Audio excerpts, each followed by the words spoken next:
Open Market is sponsored by AdLib, the self-serve DSP solution making advertising easy.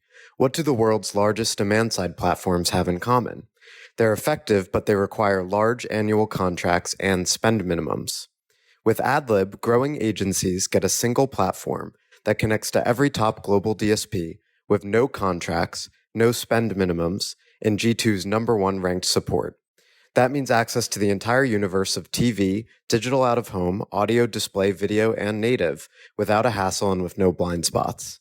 It's incredibly easy to use, plus it can automate most of the work your team spends hours a day doing manually. Get the most powerful media buying technology without the barriers to entry. Check out AdLib at getadlib.com today. Hi, I'm Joe Zappa, and this is Open Market, a podcast about building companies in the advertising industry. I'm joined by my co-host, Eric Franchi, and Eric Seufert. What's up, Eric? Hey, how are you? Wait. Good to see you both. Hold on. We need to set this up from the beginning. Please, it's Franchi or Seufert. Can't be saying, hey, Eric. All right. I'll just use last names. We'll just act like we're on a high school baseball team. Totally kidding. All right, awesome. Eric, thank you. Eric S., thank you so much for doing this. So for the audience, who I'm sure is very familiar with you, if they're not, Eric Seufert is a media strategist, quantitative marketer, author, and investor. You probably know him for his blog, Mobile Dev Memo, but he does a lot more. So Eric, just to set the stage, and this is the conversation we want to have because you've built a very unique business and empire. Can you quickly run us through all your various endeavors and projects that you have running at any given time? Yeah. So currently I do a couple of things for, income or work, whatever you want to call it. So I run a venture fund called Hercules Capital that invests in kind of three focal categories. So ad tech, which is, just a kind of what you might expect that to mean. Publishing tech, which are tools that allow app developers to better monetize, better retain, to increase user engagement. That's mostly focused on, the consumer app side. And then content, so mobile apps, subscription apps, free-to-play games. And then this is all within the scope of mobile, right? So the aperture that I'm looking at of companies are those that operate within the mobile ecosystem. So that's one thing. The other thing is I run Mobile Dev Memo, which until 18 months ago was just a passion project. I didn't make any money from it. I've been running it since 2010 or 11 as just an unmonetized blog. And I introduced a paywall last April. And I started monetizing the site in that way with a subscription. I also started taking the podcast that accompanies the blog more seriously. And I now monetize that through Ari Paparo. So if anybody wants to advertise in the Mobile Dev Memo podcast, feel free to reach out to Ari. You can bundle it with this one, I believe. But so the Mobile Dev Memo now is kind of monetized via the subscription on the website and the podcast. The podcast is free to listen to. And then I would say about half of the articles I write on Mobile Dev Memo are also just free to read. And then I also do, a sort of limited, very selective amount of consulting, much less now than I used to. I have a couple of advisory roles, but that's kind of like the extracurricular stuff as I see it. And so that's me. I also, I've done a number of things in the past that, continue to generate income passively. So I have a marketing course that there's a interpretation of that's probably pretty negative, but I think mine is more substantive than like what you see a lot, what you see being promoted on Twitter. It's very long. It's 8 hours. It's video based, and it kind of goes into the weeds around quantitative marketing is how I'd call it.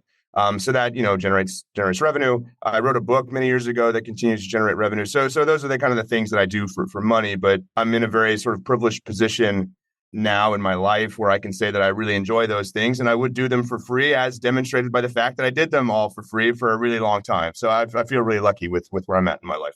Well, doing them all for free for a very long time is a topic I wanted to hit on because part of the reason I've wanted to have you on since we started the podcast is this is a go-to-market pod, and a lot of what we preach is the value of going directly to your audience and winning with thought leadership, essentially building awareness on your own terms, not necessarily relying on third-party gatekeepers, but doing things like putting content out on social, having a newsletter, having a podcast, and so on. And it seems to me that you're one of the leading examples in marketing, certainly in mobile, of people who have built businesses on the back of what is essentially thought leadership. But I don't know if you would agree with that. But take me through like your having started the blog around like 2010 and done the book in I think around 2014 and how that affected your, various ventures and your career. So I think I got the dates wrong. The blog, I want to say maybe it was 2012.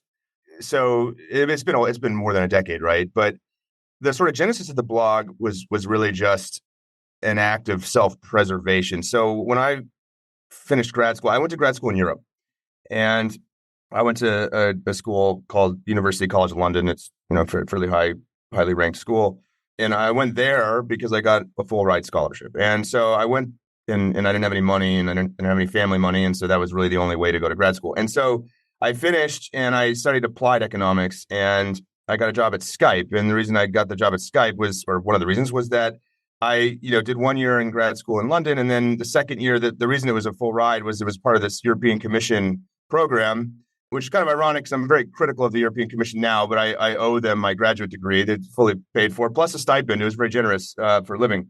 So as part of one of the conditions of this program was, okay, you'd spend 1 year at the host university or the sort of home university, which is University College London. That was where the degree was from. But you had to spend a second year at some other European university. And the one I went to was in Estonia. And I kind of went kicking and screaming. I didn't want to go there. Luckily I did because I met my wife.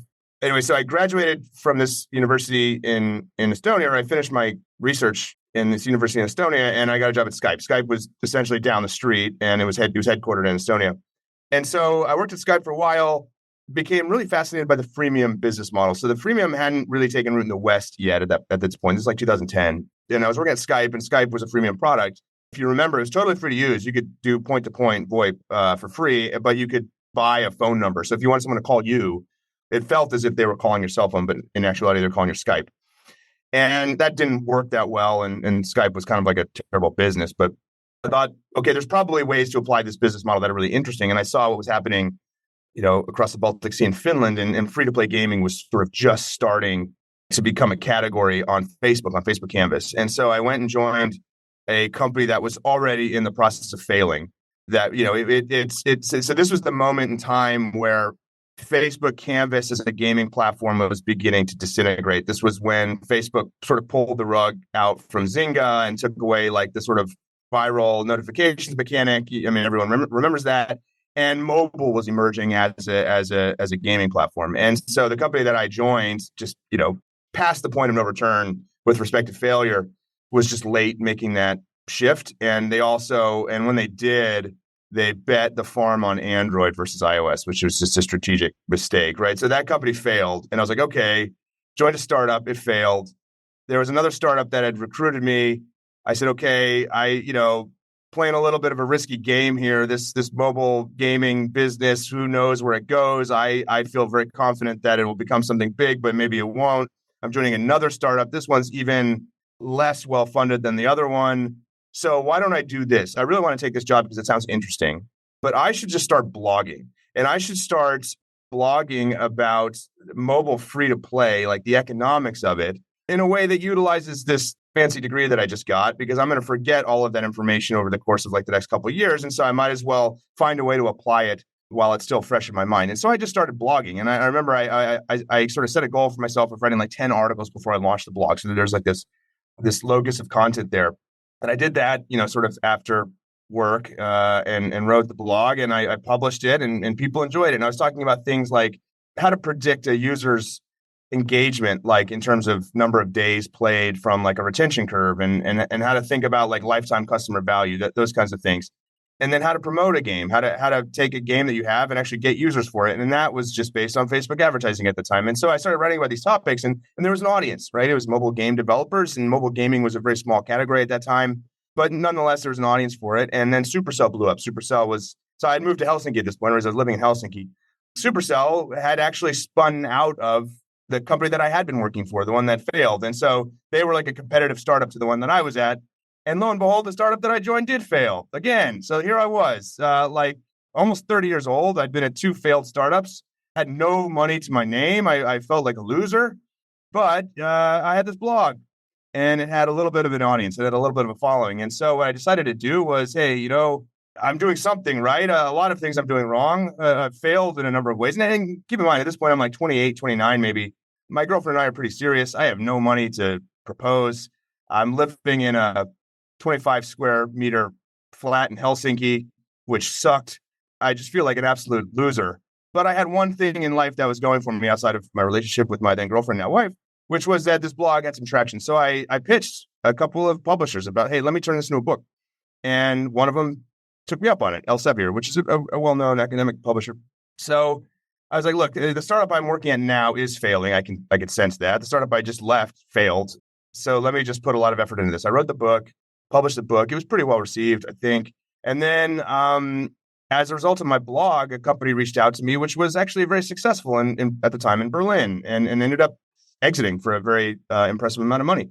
And they were like, hey, we really like your blog. If you're ever in Berlin, come visit us. And so I happened to be going to Berlin. I met with them, and then they ultimately ended up offering me a job for head of marketing. So I was talking about, okay, well, you've got this game. How do you get users for it? But I was approaching it in a very systematic way, not talking about build a brand, but actually here's how to construct an ad that is economically productive and run these campaigns. And so worked for them, and finally, felt like, okay, I've joined a company. It's successful. It's growing. I got the book. I have this blog. I should keep, so the blog got me the job. The blog got me the good job. My personality got me the shitty jobs.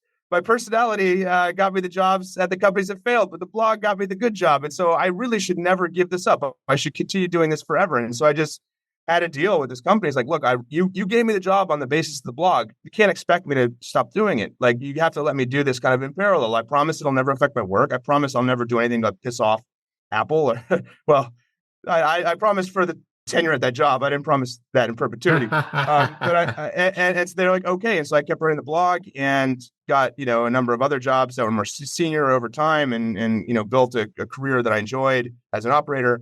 And then, I decided I wanted to start a company, started a company, sold that to a gaming company, joined that gaming company, left after 2 years. And then kind of thought, okay, what do I want to do next? I really enjoyed the idea of investing in companies. And so I started a syndicate. That went really well, but it was a lot of work. And so I decided to start a fund. And so that kind of brings me to today, which is I don't have a 9-to-5 job. I don't go to an office and have a boss or anything like that. But I do a number of things that, make a respectable income. And I get to do what I like every day, every single day. I would pull out a few things from that. One is, so you went after a very specific niche from the beginning, right? You had something to offer them, and that's mobile marketers and mobile developers. When we started this podcast, right, we wanted to be about go-to-market for ad tech companies, essentially. And I do the same thing for my newsletter, my social content, and so on. Eric obviously has a VC fund based on that sort of premise. So I think there's a lot of value in that. Two is that content provides this amazing foundation for your career, right? It follows you as long as you're able to keep doing it and you don't let any one corporate entity disrupt it. It is something you can do over the course of years, and it'll lead to various businesses, jobs, and it builds over time. Third is that you've found an audience. And I think a lot of people, like you sort of said, there was an audience for it, right? But I'm curious how you got that initial distributions / started to find a critical mass of people, because a lot of people languish in obscurity. And the reason a lot of people try content and then give up on it is because they feel like it's not resonating. And after a few months, they just give it up. So maybe you could talk about how you found that audience and then how it grew over time. It took a long time to find an audience, or let's say this, it took a long time for the audience to find the blog. I didn't go chasing an audience. I was doing something that I wanted to do, right? I was trying to build an artifact that showcased my expertise in a field that could be put to good use as an operator, right? And I think, you've all heard the term niches make riches. Well, in my case, they don't make riches. They make a income that, you can live on. But at the same time, you've got to enjoy it to be able to put the work in. And I always looked at writing as a mechanism for developing my own expertise. And if that wasn't the case, I wouldn't have been able to persevere at that for as long as I did, because I wrote in absolute obscurity for years and years and years, right? Absolute. A blog post was successful if it got 10 views. And, part of the reason for that was that I was writing about an emergent, incipient industry that had no real demonstrable center of gravity or, long-term sustainable momentum. right? Now, I was talking about mobile gaming at first, but the reality is you could apply what I was writing about to sort of anything within mobile. But believe it or not, at that time, people thought mobile was a fad. I mean, people thought mobile was not going to sort of dominate our lives. Certainly, I would say people underestimated the degree to which the mobile device, almost defines your connection to society now. And everyone would have underestimated that. I certainly did. But I think people underestimated the degree to which mobile would be used in a multitude of situations for a multitude of purposes outside of just, I want to check my email, but I'm not going to write an email on my phone. I want to receive messages, but I'm probably going to write long form messages on my phone. It's uncomfortable, right? I want to look something up quickly if I can do it in a couple of words on Google, but I'm not going to consume information from my phone. And all of those assumptions ended up not being true. The sort of behavioral complex adapted to the form factor, not the other way around. But I think for that reason, there was no audience, or a very limited audience. And in fact, I think, the vast majority of the audience were people that I knew in real life in Helsinki that were working in mobile games. Right now, it was just a stroke of luck that mobile became the centerpiece of humanity's relationship with technology. It's just a stroke of luck. I mean, it may not have happened. I could have been writing about VR at that time. And so, that was just a lucky break. But, I think being successful in anything is probably dependent on a few lucky breaks. So I think, and I hope that if it hadn't worked out that way, I would have moved on to something else. But yeah, I think so. So by definition, there's no audience because that just wasn't an industry that had a lot of people working in it. And now that's not true, right? And so it's just very lucky that things worked out that way. But I do think starting in a niche where you can demonstrate real, genuine expertise, and ideally industry-leading expertise, well, that obviously is going to make it easier to have an audience find you. But I think going to chase an audience is probably the worst possible way to approach this, because if you just don't genuinely enjoy it and want to learn more about it, you're not going to be able to do it on a sustainable pace. And one thing I told myself was, if I can't maintain one blog post a week, I shouldn't be doing this. And I have published one blog post a week, with the exception of 1 week. And I remember that week very clearly. And it was like in 2015. I published one blog post a week since I've started the blog. It's funny when you were talking about, just how people underestimated mobile, and, how it, eventually, sort of took over everything, including how we, relate to the world. I remember there was, this, expect that as a cliche, and that now might be called a meme. Everybody was like waiting for the year of mobile, while mobile was like, slowly and then quickly taking over their lives, and then ultimately eating everything.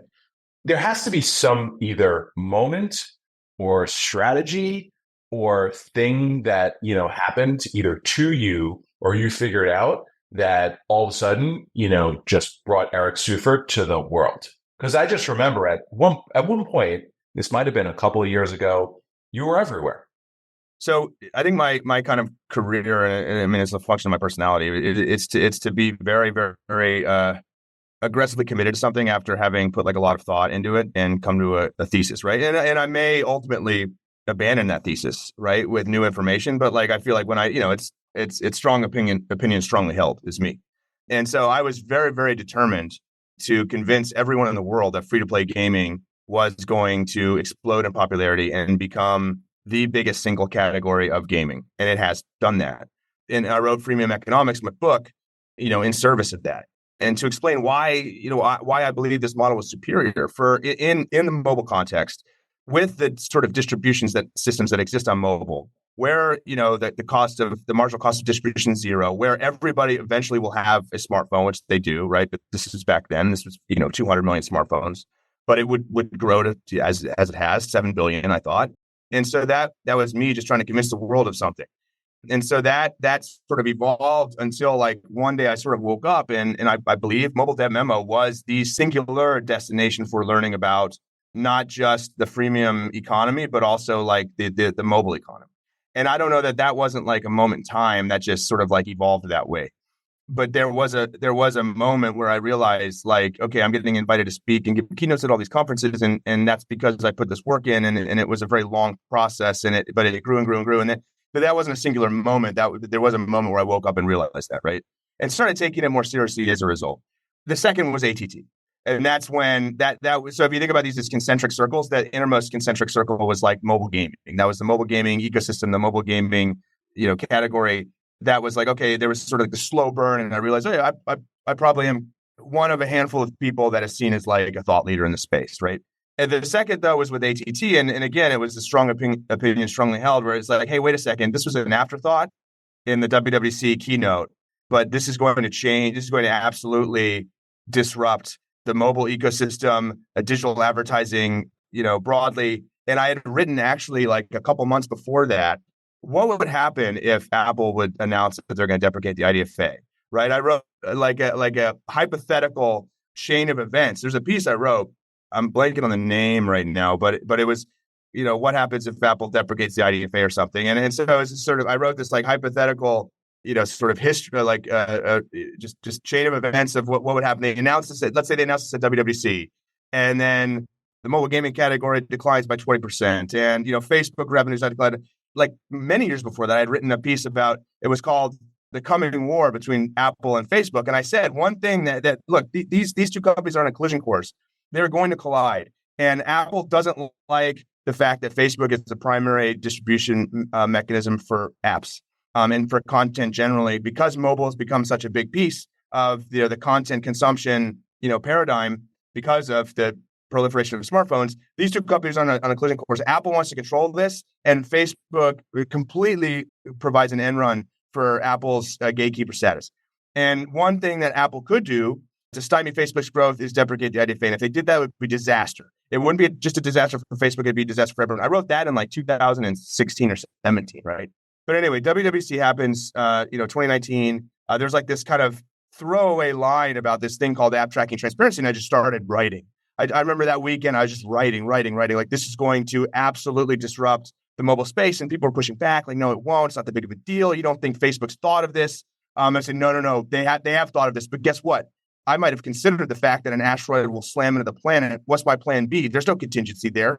We're all dead. So let's just hope it doesn't happen. Like, and it turned out that's exactly what Facebook's plan B was. Like, if this happens, what difference does it make anyway? Because we're all, we're going to have to just reconsider and reconfigure our entire company. So that was that kind of, and that was very much a moment. In the aftermath of that announcement, I was like, I need to be screaming from the rooftops about this, because I think not that many people understand it as well as I do, just as a function of my years and years and years of studying it. And so I need to make it very, very clear what the impact of this is going to be. Maybe there's an opportunity to stop it. Maybe there's an opportunity to get some attention to it that puts some pressure on Apple to stop it.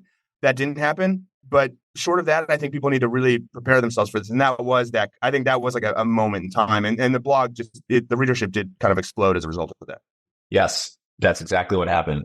Personally, I remember this. And then while you were talking about that, I found the piece. It was published on February 17th, 2020. Called Apocalypse Soon. What happens when the iOS advertising ID is deprecated? Right. And so WWDC 2020, sorry, I said 2019 before. The WWDC no, it was 2019. Yeah, it was the end of 2019. And basically what happened, again, I pulled it up. You put together this timeline and checked, there was this throwaway line at the end of 2019, and this is going to change the world. And I think you're right. I think, you had built this incredible body of work over time, established expertise, establish, this idea of, committing to these topics, and found the one. And then that ended up just being right place, right time, the biggest thing that could potentially happen to mobile. And you were in the middle of it. Yeah. And I think there's a couple other things, that helped to facilitate that. Like, one is I had the body of work, so I'd established the credibility. Because I think a lot of people, understood this. It wasn't just me, right? But a number of people did. But they didn't really have the credibility. It's like, okay, well, tell me why I should trust you. And so when someone said that to me, I could point to 10 years of blog posts. Like, look, I've spent a lot of time thinking and writing about this. And then the other was that, I was independent at that point. So I didn't really have, my dog in the fight was just that I really care about the mobile ecosystem, right? And nonetheless, a lot of people did try to, question my motivations. And look, the truth of the matter is I got more consulting work in that year than I'd probably gotten in the 3 years combined. So like ATT was great for me. I was trying to convince people that it should not go forward, but it ended up being really great for me. So like I wasn't talking my book. I was actively trying to undermine my business because the status quo was less lucrative than this frenetic ATT environment, right? But, I had the credibility, and I didn't have the bias of like, okay, well, if someone from Facebook who understood this, was trying to warn people about it, everyone would say, well, yeah, but because your company's going to get harmed by this.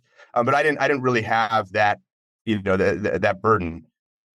those two things allowed for, kind of, I think, my voice to carry and resonate more than some other people's could because of those two properties.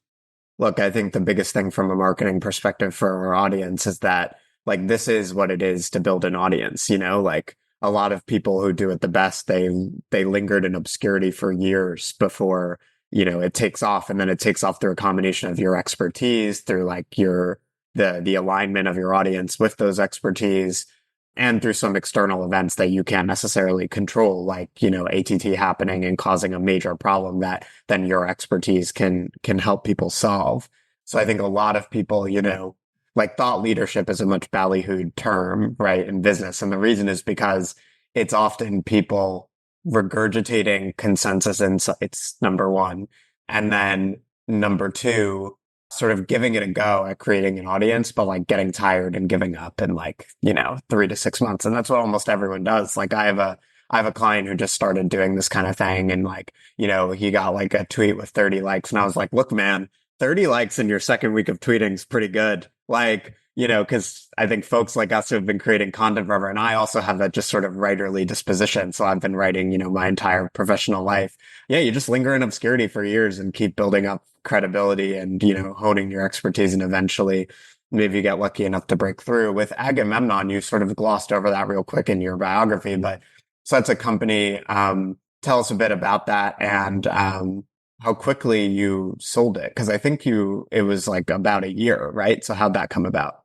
Yeah. So I was at a company called Rovio. I was the vice president of user acquisition and network engagement. Rovio makes Angry Birds. They make the Angry Birds games. Yeah, that's right. Yeah. And we launched Angry Birds 2, which was a big coup. It was a high-profile launch. It was the biggest launch, I think, in the history of mobile gaming at that point. I got quoted in the Wall Street Journal. I thought that was the coolest thing that ever happened to me. And I did that. And we, I was brought in on sort of like a turnaround basis. It wasn't a very like pleasant environment. The company was sort of in a downward trajectory, and we did turn it around. Launched Angry Birds 2. It was successful. We had the movie. I did the mobile marketing for the movie, and I was like, okay, this is great. I was back in Helsinki, which wasn't really where I wanted to be. I had told the exec team when they hired me, look, I'm here for a year. Like, I'm not staying in Helsinki for that much longer. I'd already spent, many years there. Helsinki's great, by the way. I appreciate it much more now as a married father of two than I did when I was, just with my then girlfriend, now wife, because it's kind of boring. But now that it's very appealing because you get like free, I've got a baby, you get free childcare. People work about 35 hours a week. Everyone kind of takes all of July off. The winters are brutal, but the summers are gorgeous. Anyway, safe, it's clean. But, I wanted to be where the action was at that point in my life. But anyway, so I told them I'm good for a year, but after that, there's this idea that I had been kicking around for a long time, and that ended up being Agamemnon. So I left after the year on good terms. I ended up consulting for Rovio after that, but I left on good terms and started Agamemnon, which was, so one thing I want to make clear is it was not ad tech. I've never worked in ad tech. I'm not denigrating ad tech. I just haven't worked in ad tech. I've never worked for a company like Facebook or Google that built ad tech. If I had, I hope I'd be smart enough to not write the kinds of things in emails that Google employees seem to write in emails a lot. But that's an aside. And Agamemnon was not ad tech either. I call it a business intelligence platform. So basically what it was is a mobile marketing teams. One thing I say a lot is you can go broke spending profitably on user acquisition, right? You're buying cohorts that will make back, or they will contribute more money than you paid for them, but not on a timeline that you can bear, right? So, you think about UA and user acquisition, you're paying upfront for cash flows that will be realized over the course of some amount of time, right? And so, we were getting to the point in like the growth of the mobile ecosystem where UA is driving now all growth, right? People had disabused themselves of this idea that things could go viral, and you could have a company building virality moment that just doesn't really happen now, and it did happen, but it was really early in the sort of the life cycle of mobile. Angry Birds is a good example of that. And so you needed to have some sort of platform that could map out your cash flows, and that's what Agamemnon was. So it's like, I'm buying a cohort today. How will the cash flow accumulate over time? And let me map out how much I could spend in 3 days or 6 weeks or 8 months, really map out how much money I can sustainably invest into user acquisition, right? Knowing that I'm going to spend everything up front for the cohort and it's going to be realized over time. And so I started building that, and I was just talking about it, right? On Twitter, and I was talking about it on, the blog, and and I made some videos about it. And they weren't promotional. They were just informative. It's like, hey, this is how you think about this. Because like it was a topic that was becoming much more relevant in that moment. And so by the time like I was ready to launch, I was building it myself too. I didn't hire a team. I programmed the whole thing myself and was working at the same time, right? This kind of stuff you can do pre-kids. Now I'm lucky if I get like 30 minutes to code after work or, at home. But, I was, staying up all night and pulling all-nighters and doing that kind of stupid stuff that you do like in your, early 30s.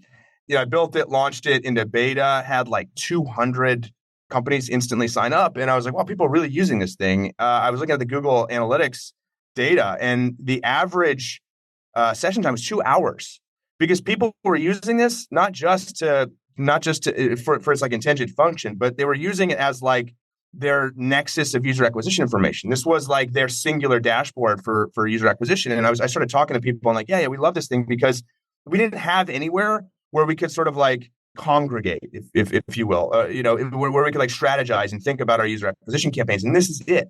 And this is like a very basic product too. Like it didn't connect to APIs or anything like that. You had to like manually input data.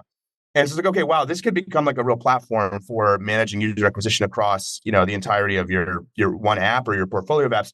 And it caught the attention of a company that wanted to use it for that purpose. And they're like, hey, we could just pay you as monthly SaaS people. Why don't we just buy this and you come build this for us? And we have this idea of becoming like a platform for not just, growing our own products, but for publishing other people's products. And I like the team. I like the idea. And ultimately what I kind of said I wanted to build, which is this is maybe another idea that's kicking around in my head. And I'll give it away right now. If anybody could build it, feel free. But it's actually like a financial platform for financing other people's cohorts, right? So let's say that I have all my data of past cohort progression in this financial hub.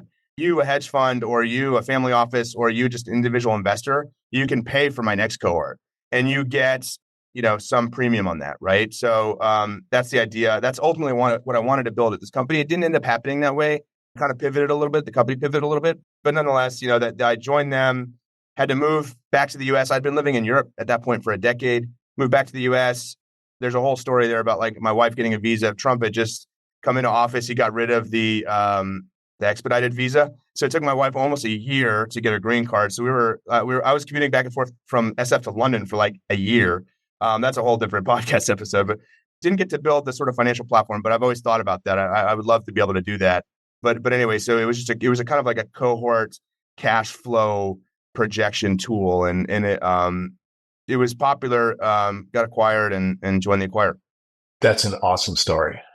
We'd be remiss not asking you about your view on mobile generally. I think, both today where the opportunities are, but then tomorrow, where does this go with, so much of the, maybe this shows a bit of the bias of where we sit in the ecosystem, things like CTV exploding and obviously AI being, potentially the next platform.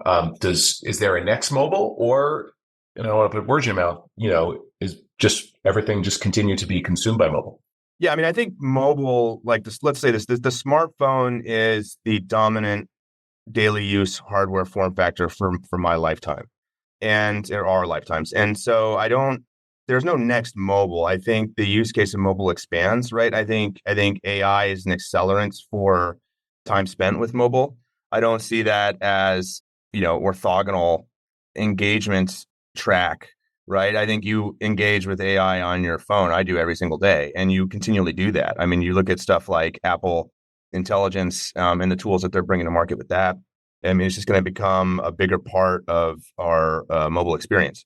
And one thing that I think is really fascinating, if you kind of try to think about how privacy and AI and advertising intersect, is that a lot more we're going to have to demand that a lot more of compute happens on our device. I mean, that essentially is the end game for privacy. Is that this all happens on my device and I don't need my data streaming to some server somewhere. And that, if you accept that, then, a lot of the cross-device use cases erode, right? And mobile becomes a much, much more important part of content consumption, content delivery, because all this, everything has to happen on your device. And so like one kind of thesis that I have is that AI is sort of like the defining, and I've been writing about this a lot for like the last year and a half, 2 years, but like AI is sort of like the defining application of technology for advertising going forward, right? If you think about the entire life cycle of advertising, or the entire sort of like horizontal supply chain, from creative production to ads optimization to ads measurements, all of that will be managed by AI, and increasingly in real time, and increasingly in ways that are completely personalized to us, right? And so if you think about not like, okay, well, I can go on Facebook and I can create 3 variants of the picture of my company's, the coffee mug that we make, and they have just 3 different backgrounds. Well, okay, that's compelling, and that might boost CTR a little bit. But if you can think about, like, I'm on Facebook and I'm scrolling, and an ad was just created for me using all of the data that Facebook has about my tastes and preferences, as well as all of the data that is available from the on-screen context in this moment. And that ad represents the highest potential opportunity to get me to click for that given product. That's really exciting. To that end, I think, mobile just becomes such a big, important component of that, because all of this that we consume, like the vast majority of the content we consume happens on mobile. That's not going to change. And so if you have to shift all of that compute to the device, then there's a whole lot of new opportunities. There's a whole lot of challenges that emerge as a result of that. But it just makes the mobile form factor, the smartphone, that much more important, right? Because we can't depend on all this stuff happening out in the cloud. And so, like, CTV, yes, I'm really excited about CTV, and it's a growth category. And I think the growth of CTV, the growth of retail media networks, this is my everything is an ad network thesis. A lot of that was catalyzed by ATT, but not just ATT, the continuous hostility coming from these privacy restrictions to the way that this data is used. Well, yeah, then you're going to push a lot more sort of like advertising spend to these other content surfaces. But I think mobile remains the dominant. And so there's no stopping like the engagement on the smartphone device. That's going to be in your pocket for the rest of your life. Now, it may shift some budget elsewhere, but and that's exciting, but that's not moving the engagement there. Eric, it would seem that privacy changes in the direction that digital advertising has been headed for the past few years would advantage walled gardens, right? Because they have these, I think you've sometimes talked about content fortresses, as you call them, right? Like they have this vast repository of users and first-party data and so on, and they can create scale and they can make digital advertising and growth very easy. You wrote this past week about the relation between AppLovin and Snap, and AppLovin would seem to be, but maybe I'm wrong, bucking that trend of like the walled gardens just winning everything. And AppLovin now has, a market cap more than double the size of Snap's. Just curious for your thoughts on that, and sort of like, do walled gardens eat everything over the next 5 years, or what's the relation between the health of the walled gardens and that of the open web? Yeah, so one of the points I made in that piece is that AppLovin is a walled garden. You have to redefine walled garden, right? A walled garden doesn't just mean that like I have this, if you become so big and you own so much of the supply chain, you are de facto walled garden, whether or not you have a single app, right? And so Snap, per the sort of like historical common definition of walled garden, Snap should outperform Apple. That's my point, right? Walled gardens should outperform networks, right? Because they have a singular app. They have this direct relationship with the advertiser. They have a privileged access to the data. So you would assume the conventional wisdom would dictate that Snap should outperform AppLovin. Why isn't it? Why is App? And it's far beyond 2x just as a function of this week. I mean, this week's been insane. But AppLovin is up. I wrote that piece like a couple of days before it was published, and AppLovin was sitting at about 87. AppLovin's at 109 today, right? And then we're talking about 10 days. So AppLovin is absolutely on fire. There was a Bank of America change the price target this week. But but based on this conventional definition of an app of a walled garden, well, Snap should outperform AppLovin. Why isn't it? Because the conventional definition of an app of a walled garden no longer holds. AppLovin bought access to the data. They've got privileged access to the data. They bought MoPub. They have the data. They have got better data than Snap has. And Snap couldn't keep up. Snap couldn't get the data. It can't get the data because of the privacy restrictions. Just having the SDK now doesn't mean you have the data. And Facebook adapted before anybody. They navigated this adaptation first. And that's why their stock is on fire too. Because they said, look, having an SDK, that doesn't give us privileged access to the data. We're on equal footing with everyone. How do we get privileged access to the data? Well, we build CAPI. Right? We build CAPI, which is just a way for you to shoot anonymized signals at us. And we'll have to build all the infrastructure that allows us to interpret those signals. AppLovin said, well, we probably can't do it gapping. So let's buy MoPub. Let's own the SSP. Now, we don't have a single app that is the publisher and the ad platform. We don't do that. We can't do that, right? But what we can do is we can own the network and the SSP. We can combine those two things. And if we do that, then we have access to the data. Snap said, now we'll keep the SDK, right? And anyway, ATT is not a threat, right? Evan Spiegel said that. Now, early days, he didn't read Mobile Dev Memo apparently, but, he said, ATTA, we're happy this is happening, right? And they were just very slow to adapt. And so, ostensibly, walled garden should have privileged access to the data. They should have a first-party relationship with the advertisers. They should be able to do things to the advertisers' campaigns that work to their benefit, but also sort of benefit the ad platform. Well, they can't do that. They didn't build that stuff. Facebook did. If you look at AppLovin's business from the perspective of like the historical definition of a walled garden, it's not a walled garden. It's an ad network. It should lag a walled garden. It should not be able to surpass a walled garden, sort of like in terms of efficiency, but it did. There's a new definition of walled garden, and it's just having access to that data. It became a walled garden. Joe, I can't believe you said the open web. Don't you know this is the man that said the open web is whistling past the graveyard? I just wanted to get us into a provocative headspace. And I feel like that was, Eric hit his peak engagement level there. He was like, let's fricking go, just talking about walled gardens and the open web. That's what gets Eric going. Well, I guess the question is, how do you do that within the open web? And I think one of the points I was making in that piece is you just can't. The quality of the data is poor. Now we'll see. I wrote that prior to the Google's cookie announcement, which I think honestly doesn't fundamentally change the outcome. I think ultimately what I wrote at the time when Google made the announcement was that probably Google is going to achieve the same thing, but they get to sort of like wipe their hands of the responsibility. Like we're not deprecating cookies. We're just saying the user can choose to not opt into cookies, but we can massage the language and we can make it like one and done. Well, that sounds an awful lot like ATT. Mm-hmm. Yeah, for sure. Look, we should wrap up because we're at time. The main thing I would leave the audience with in terms of the thought leadership angle here and the way, Eric Seufert has used content to build your business is that like there are no hacks, right? There are no hacks. There are no shortcuts. Like you have differentiated expertise, you build up over time. You're very consistent over a long period of time. You talk to a specific audience and, you make progress. And eventually, if you're lucky enough, you do hit a sort of inflection point where something happens or maybe a new distribution channel opens up or something. And then, you really go to the next level. But if you want to win with this kind of strategy, if you really want to win with like analysis and thought leadership and content, it's a long-term endeavor that demands consistency. And the number one obstacle is people get bored, right? They get bored and they don't stick with it. Yeah, I would double down on that. What you mentioned before about commitment and, strong opinions strongly held. That seems to be like a real differentiator for you. And, what I would, sort of consider folks who are thinking about their own strategy to keep in mind as they create their content and they sort of kind of craft where they're going in the world.